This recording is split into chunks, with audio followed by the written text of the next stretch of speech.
C'était un gaga, c'était un garçon, il était moumou, il était moussaillon. Il avait l'air cancan, constamment hébété, car il était cucu, curieusement conformé. Il avait l'habitude en parlant de mettre sa langue dans le baba, dans le baba des dents. Ce qui fait que ça se bouscule, au portillon et des fautes d'élocution. Mais malgré ce cacasse désolant, il avait un bouillant sentiment pour une petite berbère, une bergère de brebis qu'avait des petites zizi, des petites idées sur lui. Elle était très connue dans le canton pour son troupeau de moutons.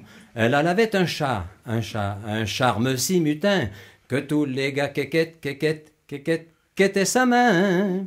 Caressant l'arrêt, ses cheveux frisés, il lui dit: je veux t'épouser. Je serai pas toujours mou, toujours moussaillant, je m'occuperai de ton troupeau de moutons. Laisse-moi t'enfiler un joli un anneau doré. Apprécie si mon vibrant attachement, et donne-moi ton consentement.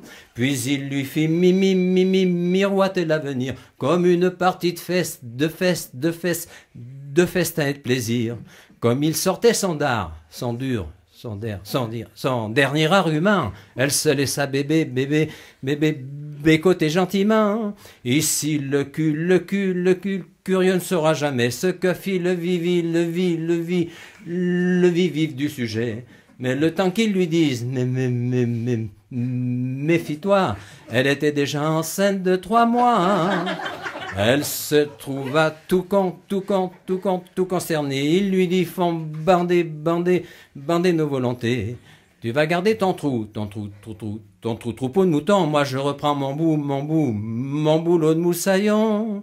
Privé de son ananas, privé de son amour, elle mouillait 2 mouchoirs par jour, en rêvant de son nœud, de son heureux passé. Elle faisait pipi, faisait pitié. Elle lança des dépêches éplorées, disant: j'ai un chagrin passionné. J'ai besoin de vivre dans le bonheur, mais toi t'es occupé ailleurs. Toi tu reprends ton boulot et me laisses avec mon troupeau. Tu ne devais plus être mousse. Et finalement, t'étais en mer tout le temps.